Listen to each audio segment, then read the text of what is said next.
Peace be upon you and welcome to Way Stations. My name is Rehan Khan, and today we are going to be speaking about sacred spaces. And I have with me, as always, my co-host, Dr. Walead Mosaad. Dr. Walead, how are you doing? I'm doing very well, Rehan. How are you? I'm very well. I'm very really looking forward to this conversation. Yeah, I think there's a lot that can be said, and maybe we're going to be challenged to not go over the time, but I think we'll do our best to keep it in the scope. Yeah, no, great. So when we hear the word sacred space, many things come into people's minds. Sometimes it's a religious space, sometimes it's some other space, sometimes it's perhaps a place you go to. Sometimes maybe you create a space of your own. It could be argued that some spaces are more sacred than others, or it could be said that all spaces are sacred. So we're going to kind of look into several of these themes really today. But if I can maybe just just kick the show off and ask you first, when you hear the term sacred space, what comes into your mind? Okay. Bismillah ar-Rahman ar-Rahim. I think usually when people hear the word sacred, sanctity, sacralized, and so forth, there's a very religious connotation to that. And that's obviously, I think, undeniable to an extent if we look at kind of the bifurcation between sacred and profane. But I think even, let's say, from an Islamic perspective, I don't think sacred necessarily means necessarily only religious or only religion based. I think, looking for kind of the equivalent term in Arabic, it would be something like hurma. We call our most sacred space, physical space that is, in the Deen of Islam, al-Masjid al-Haram, right? So, and it's also referred to in shorthand as al-Haram, and al-Haram in common language means campus. So, if you go to like a school, they say Haram al-Madrasa, Haram al-Kulliya, the college campus, the school campus. But Haram originally means from the word haram, which means something to be forbidden, or in other words, something that should be respected and given a type of reverence, that certain things you don't do there, or certain things are not to be done there. And those things would be like profane things. So there's the word also in Arabic we use is adab, or etiquette, that would be associated with such a space. And I think if we look at it from that perspective, most people, I think, have something like that. That they consider, the idea of private property, private homes. Everybody considers their home to be sacred in the sense, what's done in public is done in public, and then people trying to do public things in one's private space is unacceptable. And everybody has a concept of this. And a lot of the things, the conflagrations and I think tensions that are happening in many places in the world are over this concept. This is my parking spot. This is my house. This is my thing. You can't violate it. This is my personal space, right? People perhaps in the West, they're accustomed to standing in line with certain distances between people. You come over to the East or the global South, it's not quite like that. So, it may be funny, but these are real things. People can have these spaces physical spaces that they consider to be inviolable, right? Like you can't tread in this particular place. So that is, I think, a facet of the concept. And I think the next logical question, well, why is that then? What makes it inviolable? What makes it sacred? And makes it different than another physical space, so to speak. And I think, from one instance is maybe the activities that we do there. Maybe it's been designated by a higher authority, like God, for example, considers this to be sacred, and certain thing. And obviously, the Quran has many verses that talk about al Masjid al-Haram and talk about also al Masjid al-Aqsa, the Aqsa Mosque in Palestine, as sacred spaces. And the third one, in terms of physical spaces, obviously the Prophet's Mosque in Al-Madinah and Munawwara. And there are certain things there, obviously, that should be avoided and things like this. Even before Islam, there was a sanctity associated to al-Masjid al-Haram. The verse in the Quran, يَسْأَلُونَكَ عَنِ الْمَسْجِدِ الْحَرَامِ قِتَالٍ فِيهِ. They ask about the sacred mosque, fighting therein. قُلْ قِتَالٌ فِيهِ كَبِيرٌ. tell them that it's an enormity to do that. So even, it's the sanctity was there even prior to Islam. That was made sacred from the Abrahamic times, I guess. So sanctity then or sacred can be designated from outside, depends on the activities that you do there.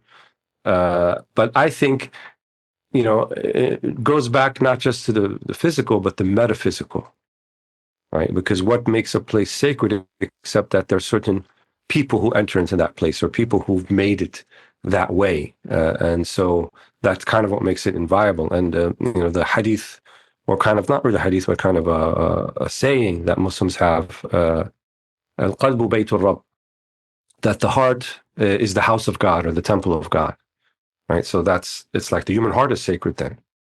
And in one of the other hadith of the Prophet Muhammad, he said that if the Kaaba was destroyed brick by brick, the killing of an innocent person is greater enormity than that.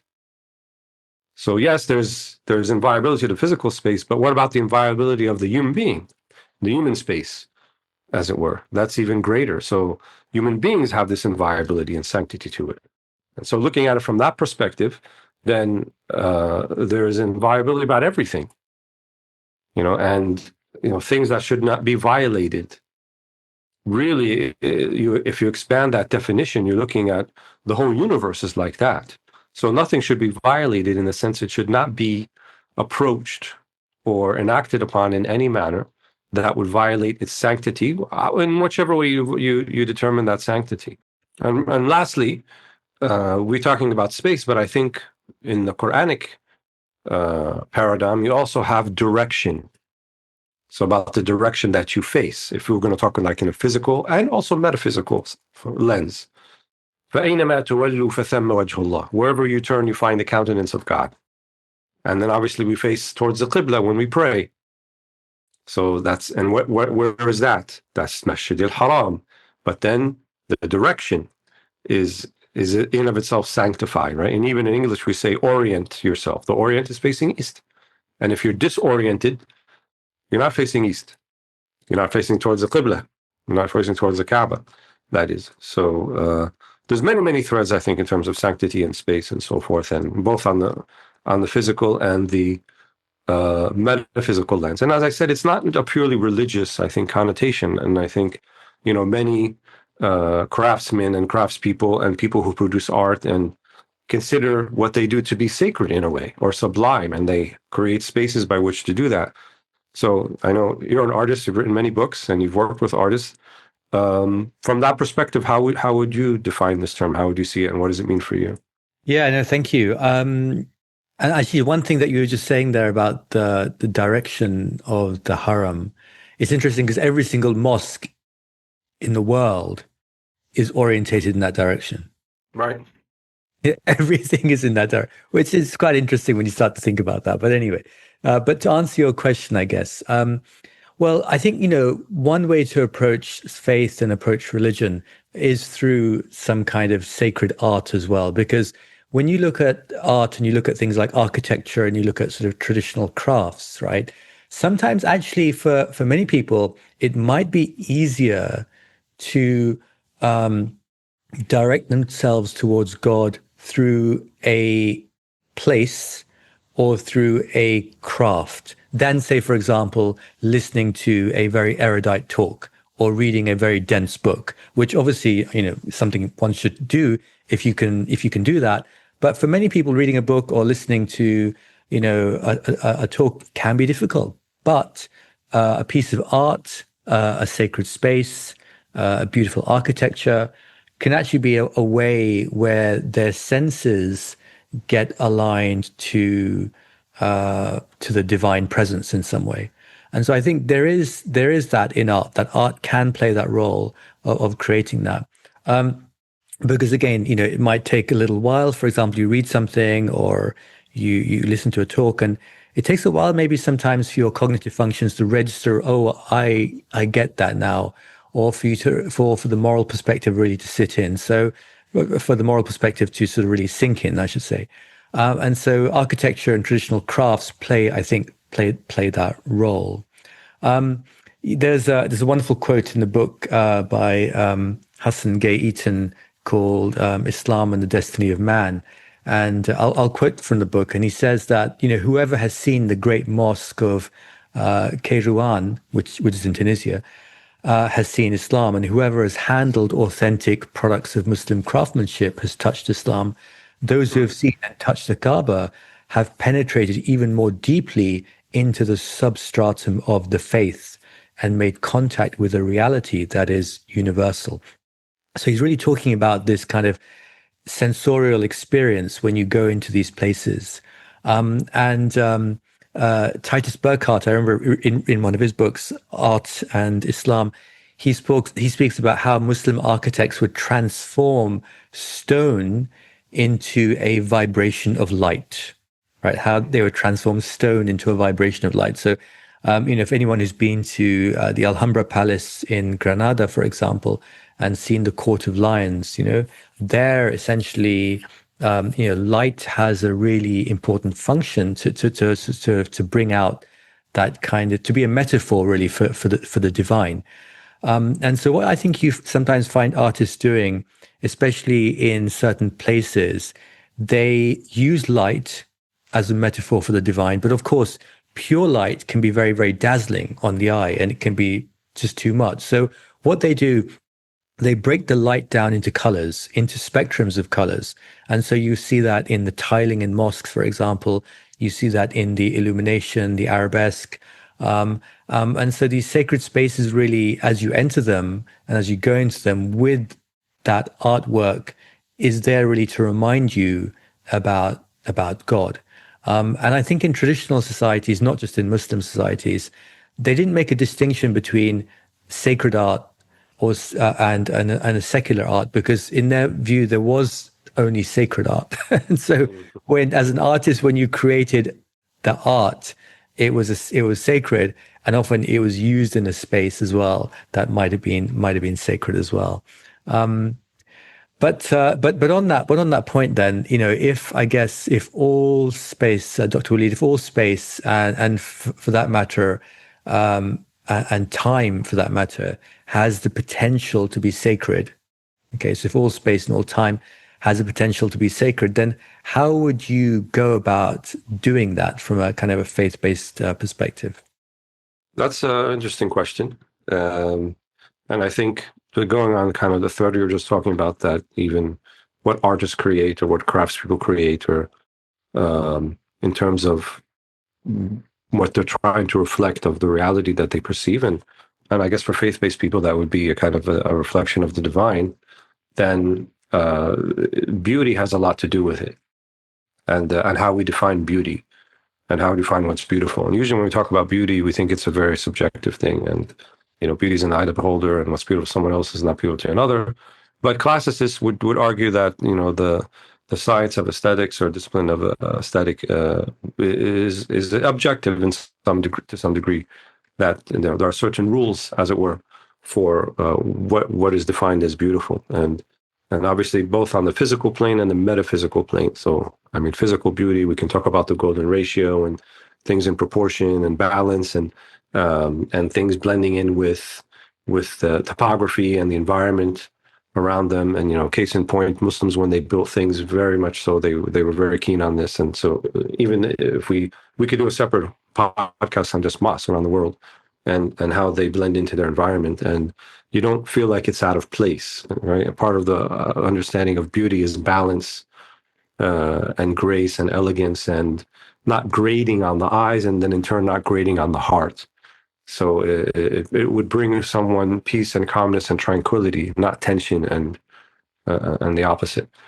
So that means people can render a particular place sacred in that sense. But then if it's going to be a reflection of the beautiful, and let's say the reflection of the divine from a faith-based perspective, then there are certain considerations that have to go into place. And you mentioned time, and we have this idea of ista'dad, or to being prepared, for something. And they have a popular saying, al-imdad ala qadr al-ista'dad, or something like that. Yani the divine blessings will be in accordance to your level of readiness for them, or preparation. So when a Muslim is going to pray, what do they need to do? They need to prepare. You can't just jump right into it. There's certain things you need to get done first. And obviously everyone is familiar that you have to do the ritual purification, whether it be a wudu, and if you don't have access to water, then you can do something called tayammum, which is a dry ablution, which actually takes from the earth, because the earth is supposed to be pure and sacred in that sense. And so you're actually using dirt or clay or something of the earth's materials to do that. And then you have to face the qibla, as we mentioned earlier, the direction, the orientation. And then one has to be properly dressed as well, like what's called the awra, or things that should not be revealed, should also be properly covered, both for men and women during the prayer. That's kind of the state of preparation. And then let's extend that to the mosque, the masjid. What does the masjid look like? It's actually a very simple place in terms of its architecture, general architecture, that is. So you have an entrance, and then you have basically just a wide open space. And at the front, you may have something resembling a prayer niche or mihrab, but the very early masajid, mosques, didn't really have that, or didn't have to have that. Domes were not introduced until much later, until interaction with the Visigoths of Europe, because they had domes. And then Muslims started to build it and similar. And so there was that cultural exchange, which is a whole other topic. And otherwise, they're quite simple. And the earliest mosques in the Prophet's Medina, for example, they didn't even really have walls and didn't have a roof. And there was no carpeting, it wasn't tiled. The ground was the same from the inside to the outside. But what was important, it was a designation. So this is now a mosque. This is a masjid. And one of the things that we learned in the rules of Islamic law or fiqh about awqaf, about endowments, and specifically mosques, once you endow it forever. That's the general rule. So once you say this place is a mosque, once you make this place sacred, it's always going to be sacred. So there's that perpetual intention behind it. Otherwise, if it's like temporary, you may designate it in that temporary time as something sacred, but it doesn't carry quite the same weight as saying this piece of land forever is going to be this, and it's going to enjoy this sanctity, and then all of the rules that go with making that place sacred. So that's part of it. You can designate a place sacred by making it sacred forever is one thing, and also to have certain, let's say, etiquettes and how you enter that space, how you use it. The Prophet ﷺ talked about how, the mosque should not be a place where someone should go in and make announcements and to talk about a lost camel or something, because there's a sanctity to it. So one should not enter the mosque for that purpose, but you enter it for the remembrance of God, right? And I think another thing that's important to note is mosques are not sacred because we think God is more there than in some place else. Because we said the earlier verse, wherever you turn, you will find the countenance of God. A mosque is considered sacred because there are people there who are actively seeking or remembering God. So it's more about how the space functions than, there's God is more here than in this place. So we do refer to mosques as the houses of God, Buyut Allah. But that affiliation is one of honoring the mosque by affiliating with God, not that God needs a space. And in the Muslim creed, God is without space. He is beyond space and he's beyond time. So he is not limited by any of those two factors. So when you want to sanctify a place, it's because of the activities we will do there that will reflect that divine splendor, that beauty, that remembrance, and so forth. So obviously the obvious choice is the masjid, the mosque, but there are other places that can consider to be sacred. And even the individual prayer space itself is sacred. So we also learned in the Islamic law that there's this area which basically is maybe a meter most between you and where you're going to put your head down when you make prostration, that also has a sanctity in and of itself, to the degree that if someone tries to cross in front of you, whether inadvertently or purposely or whatever, that you should try to stop them, because they're violating in front of you that sacred space, and that's your prayer space. And that also lends itself to the egalitarian kind of viewpoint that everywhere in the mosque, wherever you stand, you have access, equal accessibility. There's no difference between being in the front or being in the back.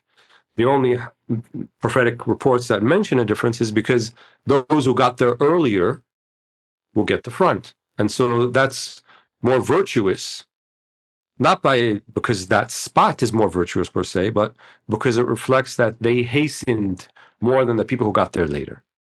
So the people who got there earlier, they made it more of a priority, let's say. And then there's the hadith about Friday prayer, and that whoever arrives in the first hour, it's like they sacrifice the camel, and in the second hour, like they sacrifice the sheep, and so forth. And there's different interpretations about what hour means. Some of them say it is the actual hour and then divide the hour, and some mean physical hours, whatever it might mean. But it shows you the hastening, right? The one who gets there earlier.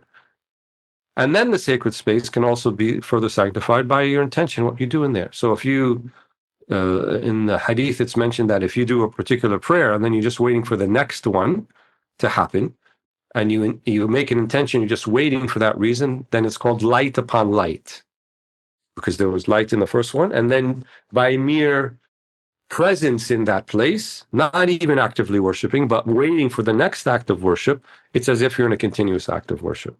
So there's kind of this increased degree of merit, let's say, of being in that particular space. So that's in terms of mosque, right? But and I said we can talk about other places, the individual prayer space. You can even talk about, when you're in a particular state. For example, when a Muslim needs to do a purificatory bath, whether a woman after her menses or after sexual relation, certain things you can't do. Like you're not supposed to touch the Quran. And in some of the schools of thought, you're not even supposed to recite the Quran when you're in that particular state, till that state has been lifted, right? So there's even the sanctity of the pages of the Quran. And even if you're in that state, you shouldn't go into the mosque either, right? Few exceptions to cross over to get to the other side, things like that. But to remain in the mosque in that particular state, no, you should not remain in the mosque in that particular state. So that idea of inviolability is also there. So, I mean, there's much we can say about this, and I don't want to usurp the whole. But can I come back to you on something there, which sure. is just a quite because you touched on it at the beginning when you were just now, which was regarding the sacred spaces around the world with regards, we're talking about mosques here, and how the fact that they are very different, really, but they have the same purpose, i.e., a space where you can focus on your worship to God, but they're very different, right? I don't know if you could elaborate on that and the fact that the mosques, say, for example, in China or in India or Indonesia or in Dagestan or these places, they do look different. They're not all domes. They're not all minarets. In China, they're pagodas. And if there's something you can just maybe explore there about the kind of fitting in or into different cultures and into different geographies, but creating a place that's used for the same purpose, but can actually end up looking quite different around the world as well. Well, I think that's a valid point, an important one. That how did these things develop, and what about it?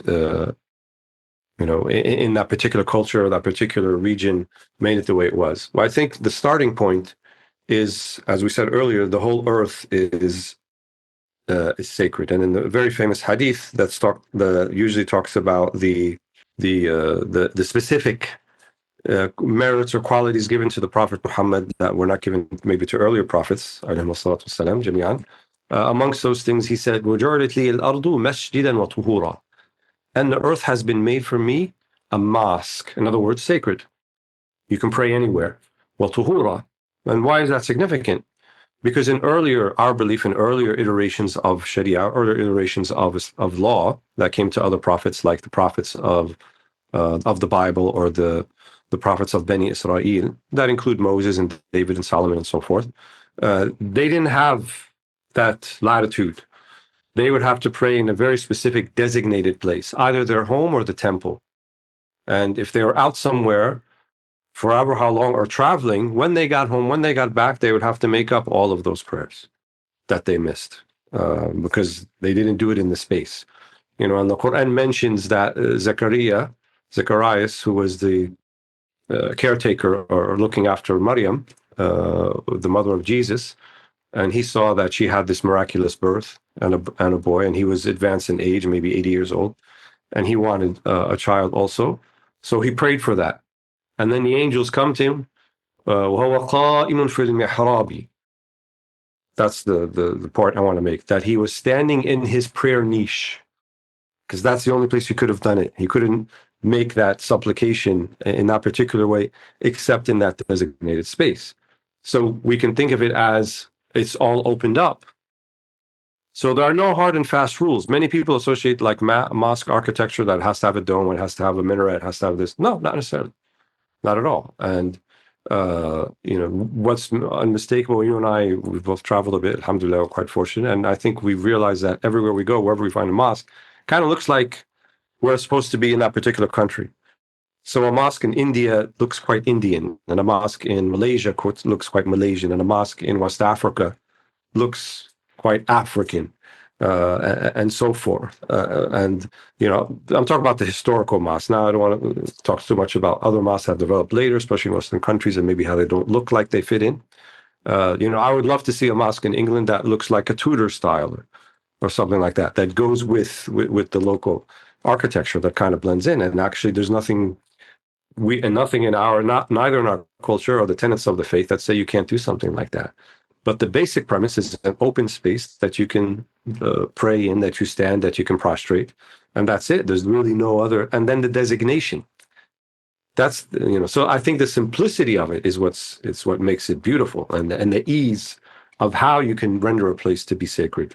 And this doesn't have to be a mosque. It could be a corner in your home, right? Homes have a certain sanctity, and then if we extend it to the metaphysical plane. Like, what about your heart, which is really what the mosque is supposed to reflect, right? If you look at the mosque, it's open, it's pure, it's clean. You don't do certain things in there. That's your heart. That's what you're supposed to have with your heart. Don't let certain things in there. Don't let the impurities and the filth and the intrusive thoughts take a hold and so forth. They're unwelcome guests, just like that would be an unwelcome guest in a mosque. To the degree the Prophet ﷺ told people who've been eating onions or garlic or anything that is a foul smell, don't enter the mosque. So what about our heart? If we give it that same sort of sanctity, don't let these sorts of things, these images and these things that you're occupying yourself with, enter your heart. Keep it clean, and then your heart will function and will truly be the temple of God. And there's another really beautiful prophetic hadith, which is called the Hadith Qudsi, which is in the words of God, but the Prophet ﷺ is the one speaking it, so not like the Quran. And this one says that the heavens and earth cannot encompass me, but the heart of the believer can. God speaking about himself. Allah speaking about himself. The heavens and earth can encompass. So the physical space, because Allah is beyond physical space. But the metaphysical space of the heart here, because we're not talking about a physical entity, we're talking about a metaphysical entity, something beyond the physical. That can encompass God by the remembrance of God, by the remembrance of Allah subhanahu wa ta'ala. And that's really the whole idea behind the mosque. It's a place to facilitate a human being reaching that potential. And so the different manifestations of that in different places, and taking cultural considerations, to account, then that's all there to facilitate that. No one should walk into a mosque from a physical perspective and feel that it's grating or it's not welcoming or anything like that, wherever they are. And that's why the mosque is there. They say as-sajid qabla al-masajid. The one making the sujood is the important thing, not the actual physical structure of itself.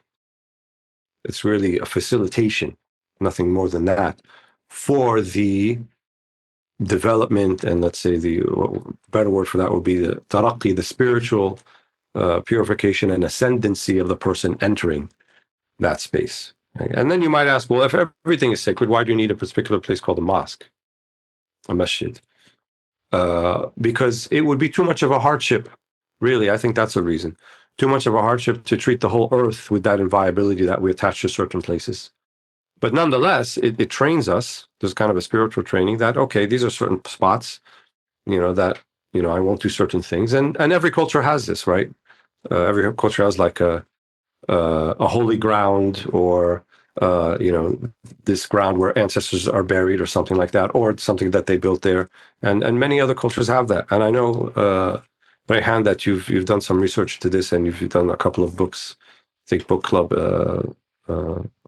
sessions about different other areas or other cultures that hold things sacred. And I think you've done a little bit with Native Americans. So I'd be interested to hear what your perspective is about that. Yeah, no, thank you. Thank you for adding that in terms of that, what I thought was really interesting, the fact that the heart is sacred, and obviously don't let intrusive thoughts and things that will, corrupt your heart in, just in the same way that you wouldn't allow that into a mosque or a sacred space, and that the heart can really encompass God if it's, in a pure kind of state.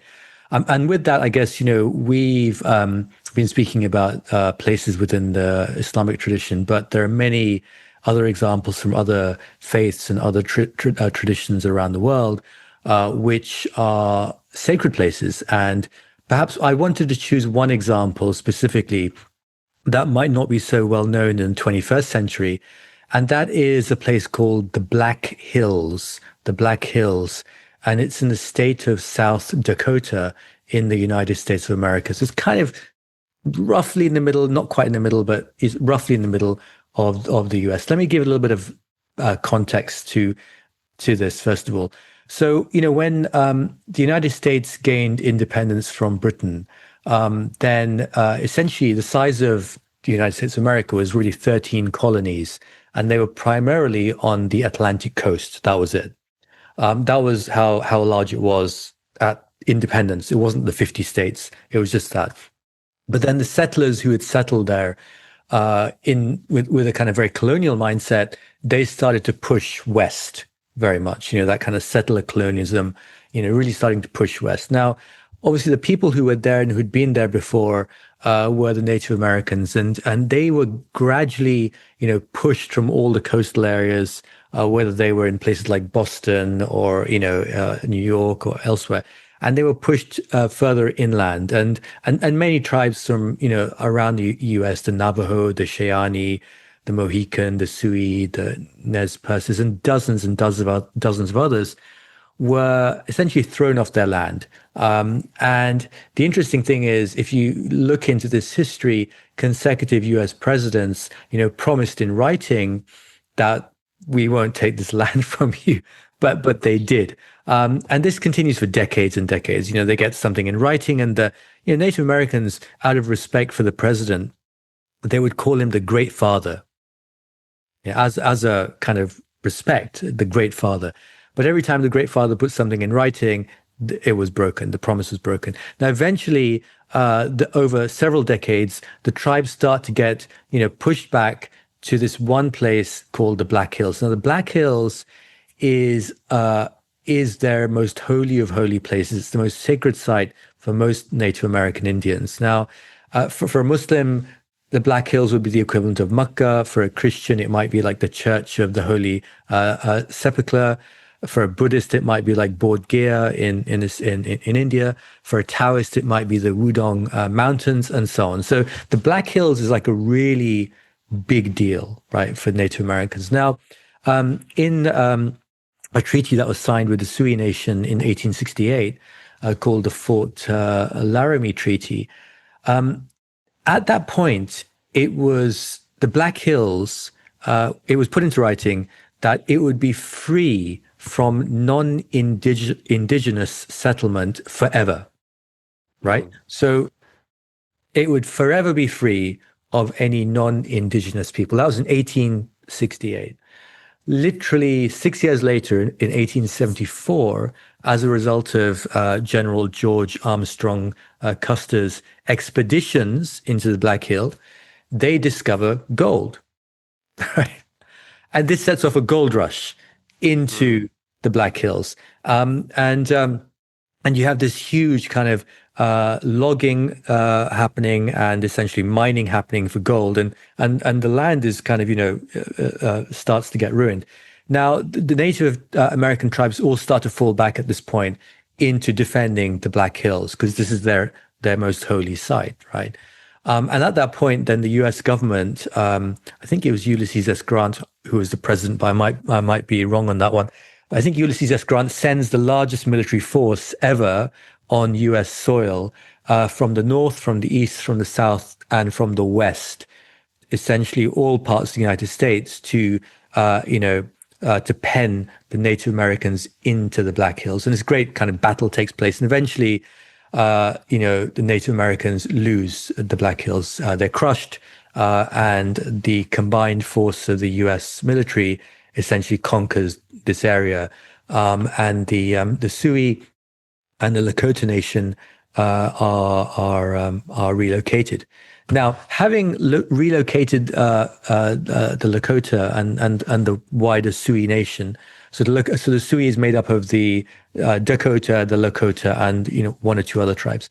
And having defeated them, and essentially asset stripped it through mining and through timber, what the U.S. government decided to do was decided to make the area into a place of travel and tourism. Okay. Now remember, this is a really holy site, the Black Hills, a really sacred space. So one of the sacred peaks in the Black Hills, called Bears Lodge, was in 1906 renamed Devil's Tower. Okay. By then President Theodore Roosevelt. So this holy site, this peak called Bears Lodge, was renamed Devil's Tower in 1906. And then between 1927 and 41, there was an enormous sculpture built of 4 American presidents. Mount Rushmore. Of course, Mount Rushmore, right? With the faces of George Washington, Thomas Jefferson, Theodore Roosevelt, and Abraham Lincoln, all gazing down from this holy, sacred space in the Black Hills, right? And they build 4 American presidents' faces into this sacred space, which, there's a lot I could say about that, but I probably won't because we're live on air. But I mean, that's pretty, a pretty serious thing to do to someone's sacred space. Now, there is actually a postscript to all of this really ugly business. In 1980, the U.S. Supreme Court finally, after a very long fought legal case, recognized that there was an injustice done to the Sioux, the great Sioux Nation, Dakota, Lakota, and the Natoka people. And they awarded them, in compensation, $106 million. This is 1980. It's $106 million. Take it. We did you an injustice. Here's your compensation. What did the Sioux do? They refused it. They said, we don't want the money. They said, we just want the sacred space back. Now, since 1980, on I think 3 occasions, or 2 or 3 occasions, the US government has offered the money. Now it's been sitting in a US Treasury account accumulating interest. Okay. Today, that amount, that was 106 million in 1980, today it's worth $2 billion, right? Wow. $2 billion. But the Sioux still refuse the money. They just say, we just want the land. Now, we have to remember that the Sioux Nation in the Western Hemisphere, they have one of the lowest life expectancies of all people in the Western Hemisphere, right? I think it's like mid-40s or something. And this community suffers from chronic, issues, addiction, mental illness, poor health, and many other things. So it's not like they don't need the money. They need the money. They could do a lot with $2 billion. It could really, really help a lot of people. But as far as they're concerned, it's a sacred space. They're not interested in the money.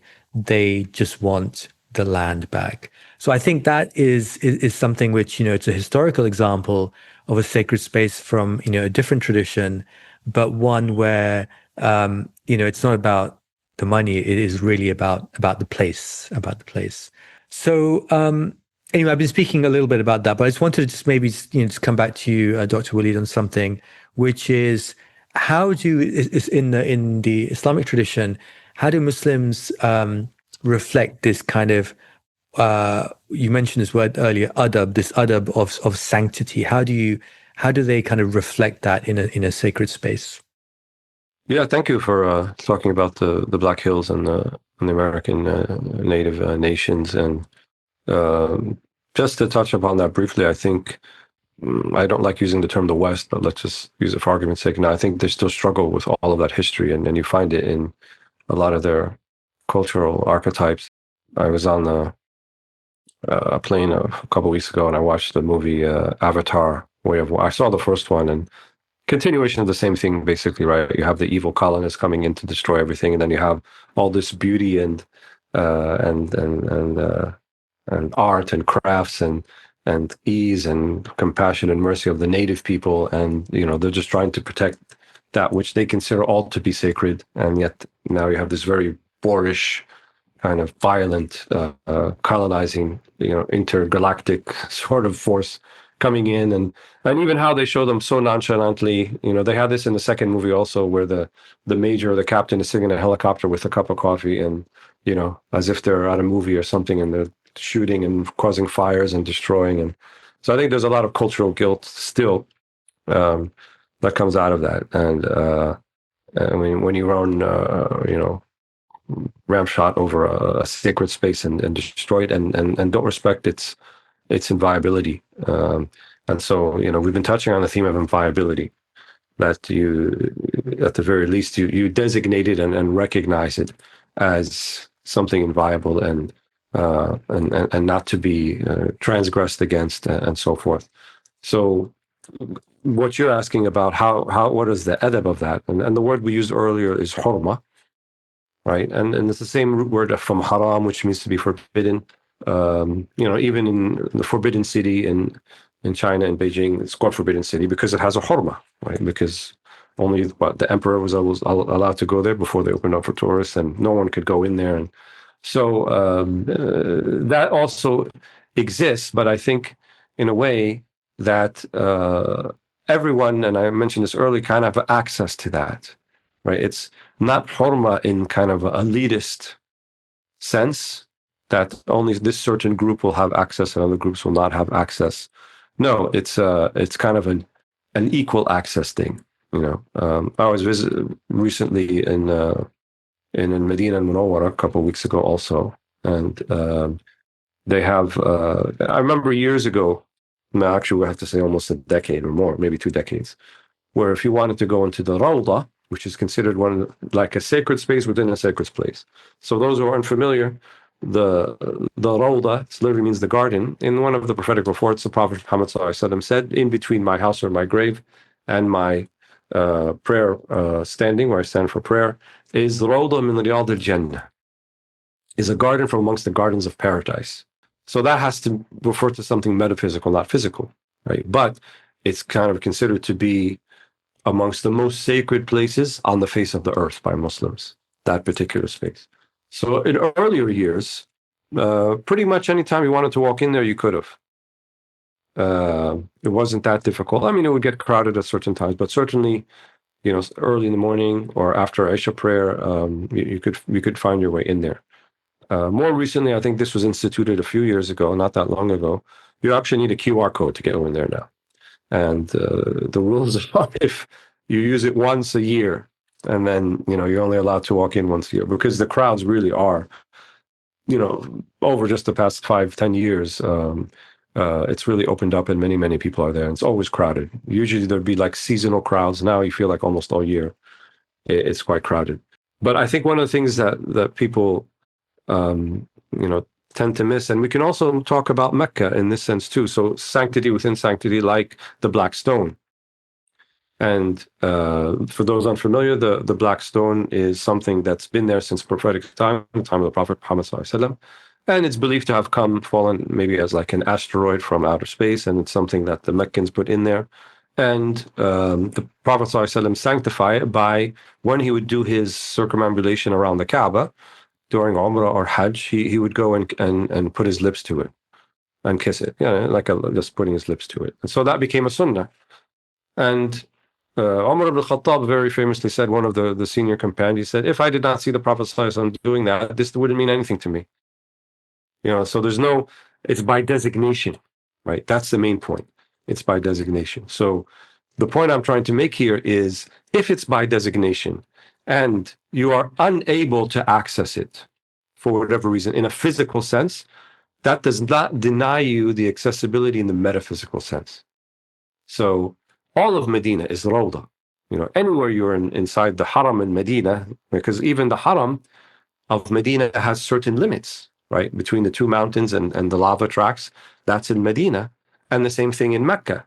And if you're going to go make Umrah or Hajj, there are certain limit points, boundaries around Mecca, and these can vary from The closest one, Masjid Sayyida Aisha, is probably 20 kilometers.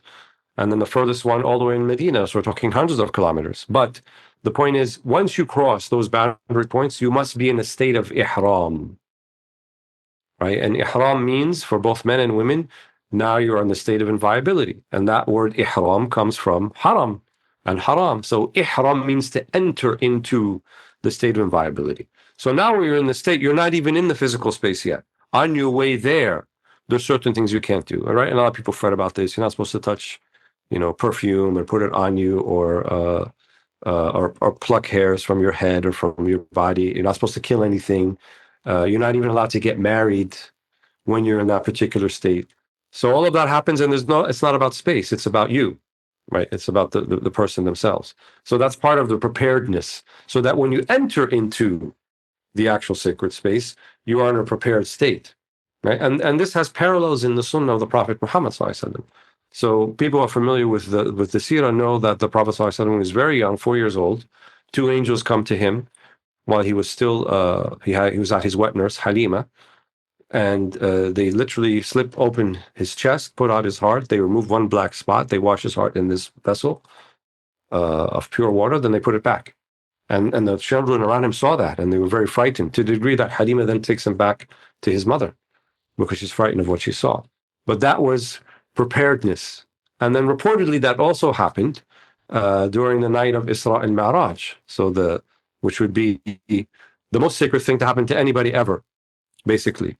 When the Prophet ﷺ travels on the back of the Buraq, the wing-like horse-like winged animal, all the way to Jerusalem and back. But before he goes there is one report that says that the same thing was done with his heart, so that he may be prepared, because he literally ascends into heaven from that point, and even to a point where his main companion and guide on all of that, Gabriel, the Archangel Gabriel, Jibreel, could not accompany him. So past the furthest low tree, which is called the Sidrat al-Muntaha, Jibreel said, I can't come with you at this point. You're on your own. And then what actually happened after that, there's some religious diversity of opinion about what actually happened, but Ibn Abbas, the cousin of the Prophet ﷺ and senior companion, he said he saw his Lord in a manner commensurate with his majesty. But in order to be prepared for all of that, he had to be in that prepared state, in a prepared metaphysical state. So the sanctity then is something that really never leaves you. It could be with you all the time, wherever you go.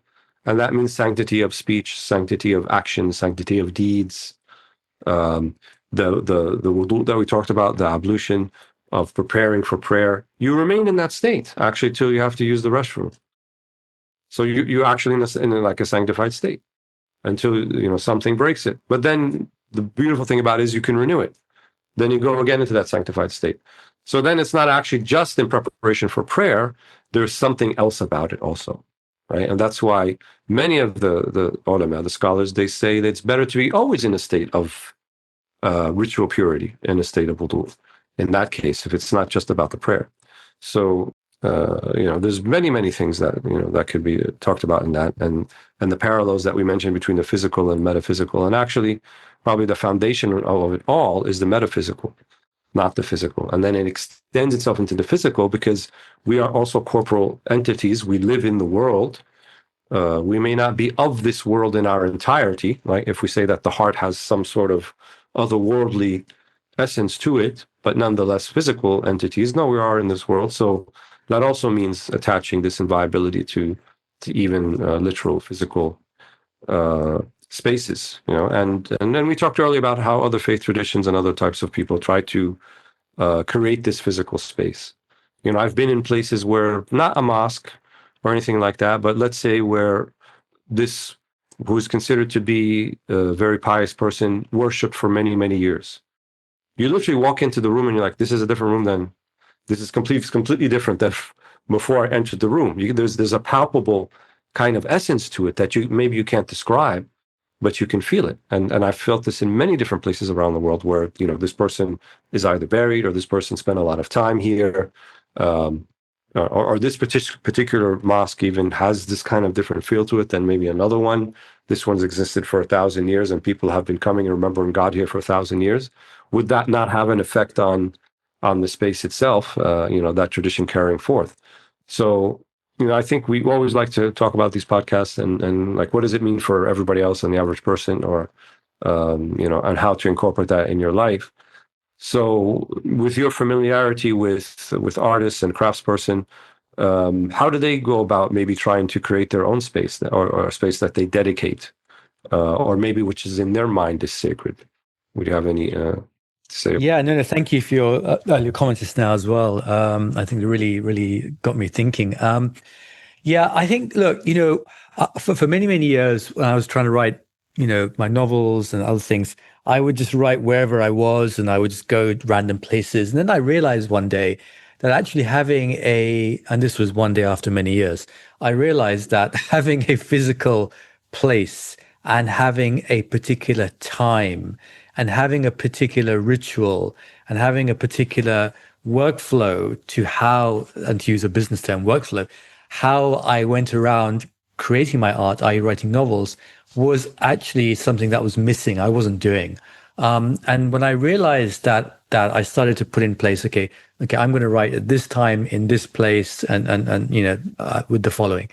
And what that dedicated space in my mind did for me, it created some level of sacredness in that this is the moment where I need to go and do this craft, do this art. My family know it's do not disturb, right? And I know that when I'm in that place in that time, I'm not doing anything else. I'm dedicated. Just as when someone from a faith tradition goes to worship, they will try and, to their utmost, they'll try and focus on worship. Of course, stray thoughts come into your mind, but they will try and focus on worship. So in the same way, I thought in this sacred inverted commas place and time, I will try and just focus on this. I'm not going to do anything else. So normally my smartphone would be out of my visual field. I can't see it. Mm-hmm. If I can't see it, it's not going to bother me. If I put it in front of me, I'll want to pick it up, right? So it's kind of completely away. And there's no notifications, nothing happening. I'm just present and I'm completely present. Now, for some people, they can actually have, when they're doing their craft or art, they're fortunate enough maybe to have a whole room, a whole big space to themselves, like you often see these, they show on television, these writers and their studies overlooking a green lawn and trees and, library and wonderful desk and leather chairs and all that kind of. Well, I mean, there's probably, 0.01% of people who can do that. For most of us, we don't have a separate room. I don't have a separate room where I write. I have a room, a desk in a room, which I share, right? So it's a shared space, right? But whatever it is, you have to have a place. Now, if you can't have a desk, maybe you can have a chair in a particular room in your house or on the dining table. If you can't have a chair, maybe you can make a little patch of space on the ground, put some cushions on it, put some material. If you can't even have that, then maybe there's a particular cafe or restaurant you go to every time and you just make that your place. Because I think when you start doing that, you start taking your craft much more seriously. You start recognizing the importance of it as well. Yeah. And so when you enter that place, whether it's small or large, because you're doing that action, and hopefully, and again, as long as the intention is right, the intention is that I'm performing this craft or this art to draw closer to God. So everything I'm saying is in that context, that this is why I'm performing this art, this is why I'm performing this craft, so that I draw closer to God. So if that's my intention, then my place starts to become sanctified to some extent, right? And I'm kind of present. And the more present I am in that act, then maybe if I'm fortunate, I might be able to take that over into my actual prayer, for example, right? Because I'm learning to focus outside, and maybe that might bring some benefits to the actual prayer space. As well. So I think these are some thoughts of mine in terms of having a place that is dedicated, so that becomes, sacred for you. Now, of course, it might be that after time you lose that space, something happens, you move, something else goes on. no worries. You can just find another place and just do the same thing with that as well. Hmm. So I don't know if you've got anything to add to that or Yeah, not. I agree with everything you said, except I don't do shared space. I need my own space. So wherever I happen to be or actually live, I always try to, kind of have that kind of, however small the room might be, or, it has to be a room, usually not just a corner. But Yeah. I mean, obviously, because I'm working with books and sometimes I'm having private conversations with people that I don't want the rest of the house to necessarily have to listen to. So, but I wholeheartedly agree. I think it's important that people carve out that space that they consider theirs, and kind of they sanctify it with whatever activity that they think that they that's a certain room I don't do silly things in, for example, or that certain space I don't do silly things in there. And I think by training themselves to just get accustomed to that idea, that they'll find a lot of benefit in that. And like you said, they would extend to then outside of that room, right? Because then you start seeing things in a different light. And actually, that's the advice. The people of God, they say to someone who wants to focus more on prayer, focus more outside of prayer. It's your lack of focus outside that's leading to your lack of focus when you're in the ritual prayer. Yeah. So having things that you do that keep you in focus, I think is vital, whatever it might be. And it could be knitting, it could be gardening, it could be sewing, it could be a million things, right? But the idea is there's dedication, and there is kind of a flow level that we've talked about in previous podcasts that you get to while you're doing it. These are the things that will really, I think, help people manage their time and manage themselves, manage their spaces, things like that. And I think that's really what the modern world is a big thing it's missing out on. So much of our time now just goes to very things that are not worthy of our attention, but they appeal to the lowest common denominator about ourselves. So, but when you break out of that cycle, let's say, people reap the rewards. Yeah. So, Yeah. yeah. Okay, well, we've been speaking about sacred spaces in the broadest sense.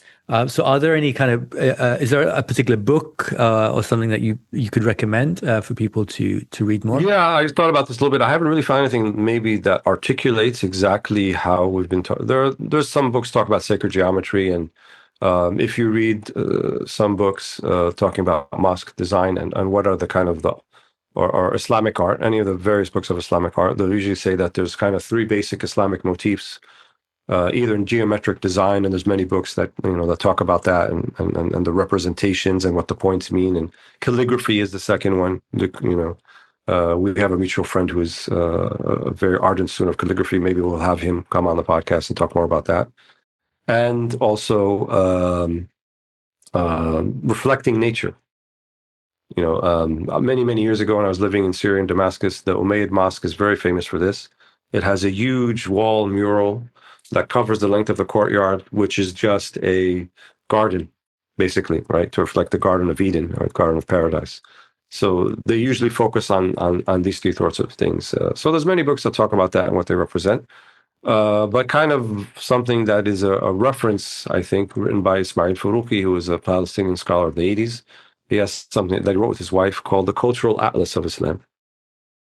And in the introduction, he talks about kind of the basic premises about Tawheed and about the Sunnah, and how they are important, and then how they reflect. And he has many pictures in the book about various mosques and sacred spaces around the world. So that would be a good reference for people. It's out of print, but I think you can find the PDF online.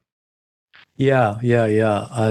Great. And I think that the mosque in the Umayyad Mosque in Damascus, I remember going to that green space outside the mosque as well. And there was a coffee vendor, like he had a really nice terrace, like a wooden, it was like a little hut, not quite a hut. And there was a terrace. And I remember sitting outside there. And I must say, that was in 2010. That was the best coffee I've ever had in my life. I just come out of the Umayyad Mosque.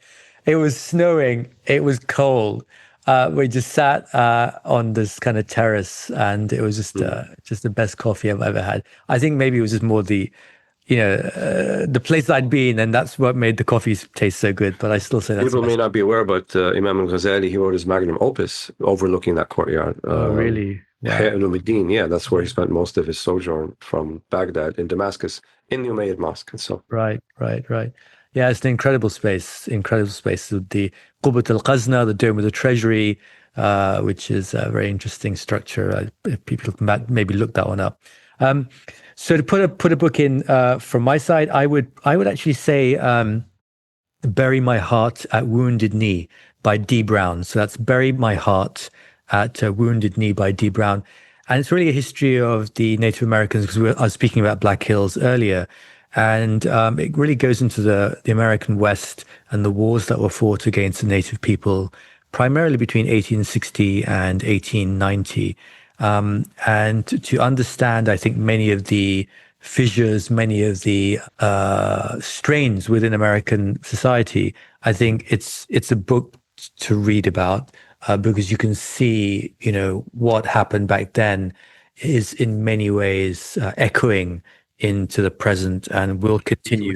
which wasn't that long Oh, ago, yeah. 1860, 1890. That's just last Yeah. century, basically. I mean, we're in 2026, but those of us who were living most of our life in the 20th century, that's not that long It's not ago. long ago. So, but it's kind of echoing through, and until maybe some of these things are, redressed, other things will continue to simmer. But anyway, that's an entirely different topic. So, I think thank you, Dr. Waleed. We had a really good, I think, chat on sacred spaces. I really enjoyed. I agree.